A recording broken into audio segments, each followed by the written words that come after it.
মুহাম্মদ সাল্লাল্লাহু আলাইহি ওয়াসাল্লাম পুরা উম্মত জাতকে মেসেজ দিয়ে দিলেন, মনের কান লাগাইয়া শুনে নাও রে যুবক ভাই আমার আপনার মায়ের নবী বলে দিলেন, আলকামা নামের একজন সাহাবী ছিল, 5 বেলার নামাজ পড়তো, কিন্তু মা বাবার খেদমত করতো না।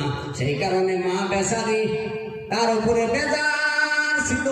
বেজার হইয়া মা তিনি আল্লাহ রাব্বুল আলামিনের কাছে বদদুয়া করে দিলেন, ও দয়ার মালিক, এই সন্তানকে আমি 10 মাস 10 দিন আমি গর্ভের মাধ্যমে ধারণ করেছিলাম। এই সন্তানের জন্য আমি ভালোভাবে খানা খাইতে পারি নাই, উঠতে পারি নাই, বসতে পারি নাই। যা কিছু খানা খাইতাম গো আমি বমি করে দিতাম।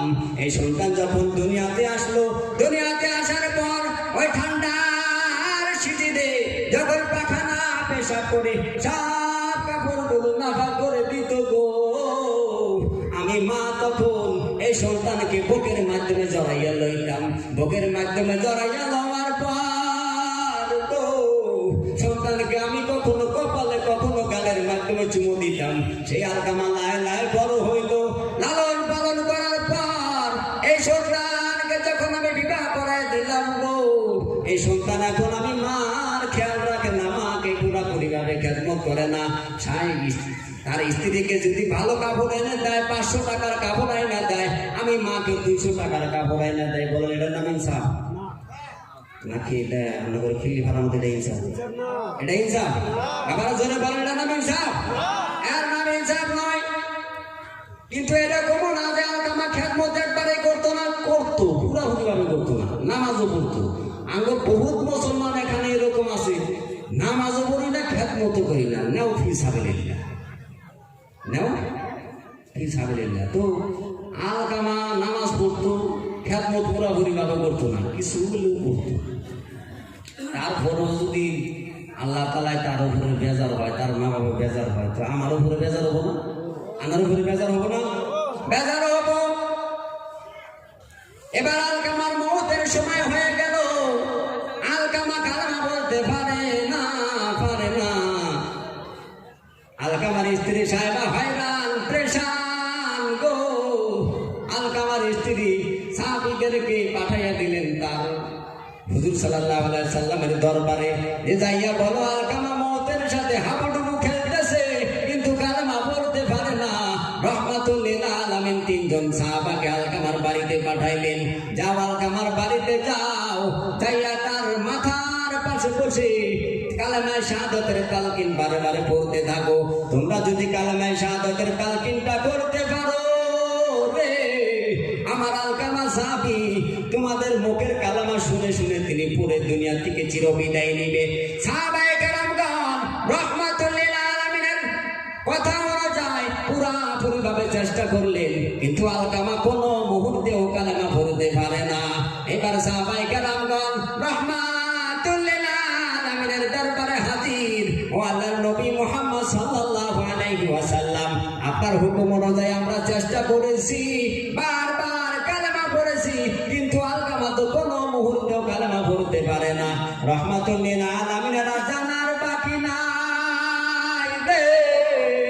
এবার রহমাতুল লিল আলামিন সাহাবীদেরকে প্রশ্ন করলেন, ও আমার আদরের সাহাবী, তোমরা খবর লও আলকামার মা দুনিয়ার মাঝে জীবিত আছে না চিরবিদায় নিয়ে গেছেন? সাহাবায়ে কেরামগণ যখন খবর নিল, খবর নেওয়ার পর জানতে পারলো রে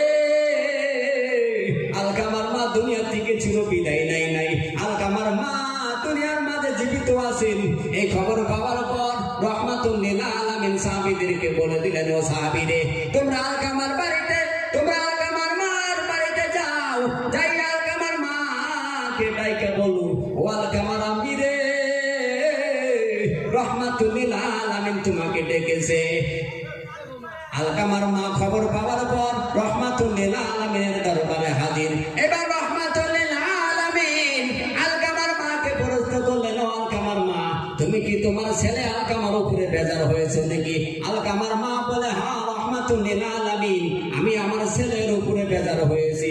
রহমাতুল লিল আলামিন আলকামার মাকে ডাক দিয়ে বললেন, ও আলকামার মা রে, তুমি তোমার ছেলেকে যদি মাফ না করো, তোমার ছেলেকে জাহান্নামের মাধ্যমে আল্লাহ তাআলাই দিবেন। তুমি তোমার ছেলেকে মাফ করে দাও। আলকামার মা বলেন, না হুজুর, আমি আমার ছেলেকে মাফ করতে পারবো না। একটা ছেলে লালন পালন করে, বড় বানাইল, খেদমত করবো না, মাফ করে দেওয়া তো সোজা। বাবারা আপনারা বলেন এত সহজ? 10 মাস 10 দিন যে মা ছেলেকে পেটের মাধ্যমে রাখলো, সেই ছেলে বড় হইয়া মা বাবার খবর লয় না, তারে মাফ করে দেওয়া কি অতই সহজ? ব্যাপারটা কি অত সহজ? অত সহজ না, অল্প কঠিনই আছে। আলকামার মা সেই কথা মনে করে রহমাতুল লিল আলামিনকে বলেন, ও রহমাতুল লিল আলামিন, আমি আমার ছেলে আলকামাকে মাফ করতে পারবো না। রহমাতুল লিল আলামিন বারবার আলকামার মাকে বললেন, কিন্তু আলকামার মা একটাই উত্তর দেয়, আমি আমার ছেলেকে মাফ করতে পারবো না। এবার রহমাতুল লিল আলামিন সাহাবীদেরকে বললেন, ও সাহাবী, যাও যাও, পাহাড়ে চলে যাও, পাহাড়ের থেকে খড়ি ঘুটে এনে একটা ময়দানের মাধ্যমে জমা করে দাও। সাহাবায়ে কেরামগণ রহমাতুল লিল আলামিনের হাদিসের উপরে পুরোপুরি ভাবে হুকুমের উপরে আমল করলেন। খড়ি এক জায়গায় জমা করে রেখে দিলেন। দেওয়ার পর সাহাবায়ে কেরামগণ রহমাতুল লিল আলামিনকে বললেন, ও রহমাতুল লিল আলামিন, আপনার হুকুম অনুযায়ী আমরা পুরোপুরি ভাবে আমল করেছি, অমুক জায়গায় খড়ি রেখে দিয়েছি। এবার রহমাতুল লিল আলামিন আলকামার মাকে ডাক দেয়া বলে, ও আলকামার মা রে, এবার যদি তুমি তোমার ছেলে আলকামাকে মাফ না করো, তোমার ছেলেকে খড়ের মাধ্যমে আগুন লাগাইয়া আমি পুড়ে দিব। এবার মা তো মাই হয়, মা তো মা হয় রে যুবক ভাই আমার। তোমার আমার অন্তরের মতো কঠোর, অত শক্ত অন্তর হয় না। তোমার আমার দিলটা যেরকম শক্ত, মা বাবার দিলটা এরকম শক্ত হয় না। কোন মা বাবা দুইটি চোখ দিয়ে এটা দেখতে পারে না যে আমার সন্তানকে আমার চোখের মাধ্যমে আগুনের মাধ্যমে জ্বালানো হোক। এটা কোন মা বাবা চায়? কোন মা বাবা চায় না। এইবার আলকামার মা রহমাতুল লিল আলামিনকে ডাক দিয়ে বলেন, ও রহমাতুল লিল আলামিন, আমি যদি আমার ছেলে আলকামাকে মাফ না করি, আপনি কি হাসা করে আমার ছেলে আলকামাকে আগুনের মাধ্যমে ভরে দিবেন? রহমাতুল লিল আলামিন বলেন, ও আলকামার মা রে, আমি রহমাতুল লিল আলামিন জীবনেও মিথ্যা কথা বলি নাই।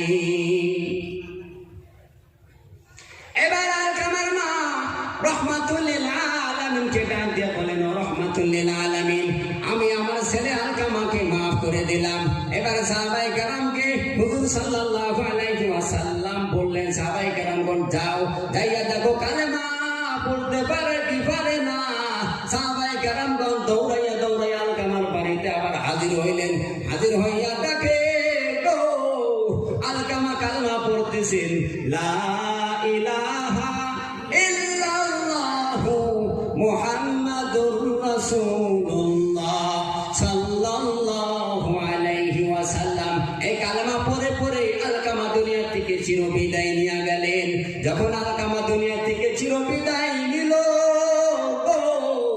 আলকামাকে কাফন দাফন করার পর রহমাতুল লিল আলামিন সব সাহাবাদেরকে ডাক দিয়া বলেন, ও সাহাবারা রে, মনের কান লাগাইয়া শুনে নাও রে, তোমরা যদি তোমার মা বাবার খেদমতটা ভালো করে না করতে পারো, আমার মাওলা তোমাদেরকে দুনিয়ার মাধ্যমে কালেমার দিকে বঞ্চিত করার ক্ষমতা রাখে। বলেন ঠিক কিনা? এখন বলেন বাবা, আসলে তো মা বাবার খেদমতের পাওয়ার আছে না নাই? আর যদি খেদমত না করি শাস্তিও আছে না নাই? দুনিয়ার মাঝে আছে, আখিরাতটা তো হবে। আল্লাহর মার ধীরে হলে লাহে হইলেও, যদি লাহে ধরে আল্লাহ তাআলা, দেরি করে ধরলেও কিন্তু বিচারটাকে ছাইড়ে দেয়। ছাইড়ে দেয় কি? ছাইড়ে দেয় না। আল্লাহ তাআলা রশি ঢিলা দিছে, একদিন তো গুছাবো না। তো এইগুলা ভুললেন না। কথা বললে বহুত বলা যাবো, কিন্তু সময় বহুত হয়ে গেছে। আমার বড় ভাই আছেন, আমি আশা রাখি যতটুকু বললাম আল্লাহ তাআলা আমাদের সবাইকে কোরআন ও হাদিস অনুযায়ী আমল করার জন্য তৌফিক দান করুন। বলেন আমিন। আপনাদের আগে আমি ছোট্ট আল্লাহর গোলামকে আমল করার জন্য তৌফিক দান করুন। বলেন আমিন। তারপরে আপনারা যে শুনলেন, আমি যে শুনাইলাম, আপনাদের সবাইকে আমল করার তৌফিক দান করুন। বলেন আমিন। এখন একবার আমি বিদায় নেওয়ার আগে একবার আল্লাহর তৌফিক দিব। আপনারা রাজি আছেন তো? আর তকবিরটা দিব, এটার সিস্টেম একটু আগের থেকে বের হবো, খালি জায়গাটা আছে না। আমি চাই যে আমার বড় ভাই জানি এখানে বসে কষ্ট না হয়, খালি বয়ান আর বয়ান করবো মধুর সুরে, আপনারা শুনবেন না শুনবেন, ইনশাল্লাহ ভালো যাবো। সবটি খারাপ হন, দয়া করে খারাপ হন, আমার বড় ভাইয়ের কষ্ট দিয়ে না, খারাপ হন বাবারা, খারাপ হন। নারায়ে তাকবীর, নারায়ে তাকবীর। বাবারা এখন আগে আসেন, জায়গা মিলে সুন্দর করে বসে যান, সবাই আগে আসেন, সবাই আগে আসেন, সুন্দর করে বসে যান, বসে যান, বসেন, বসে যান। এখানে বলে আমি আমার বক্তব্য শেষ করলাম। আসসালামু আলাইকুম ওয়া রাহমাতুল্লাহ। আমার সালামের উত্তরটা ভালো করে না দিলে আমি কাজ করলাম, এত টাইম বয়ান করলাম, এতটুকু আমি আমার কাছে পাবো না। আমার সালামের